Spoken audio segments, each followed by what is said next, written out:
இல்லையா? அதுக்கப்புறம் வந்து பாத்தீங்கன்னா நம்ம நிறைய ஊடக நண்பர்கள், குறிப்பா வந்து புதிய தலைமுறை சார்ந்த நம்ம ஊர் நண்பர்கள் எல்லாருமே அதுல இருக்காங்க.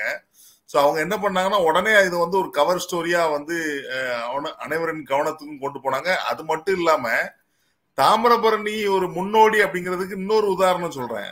நம்ம நதி மட்டும் இல்லாம மத்த மாவட்டத்தில் உள்ள நதிகளும் இதே மாதிரியே ப்ராப்ளம்ல இருக்கு. இப்போ வந்து எக்ஸாம்பிள் வந்து சேலம்ல வந்து மணிமுத்தார்னு ஒரு நதி, திருப்பூர்ல வந்து நொய்யல் அப்படின்னு நிறைய நதிகள் வந்து இதே மாதிரியே மாசுபட்டு சீர்கேடா இருக்கு.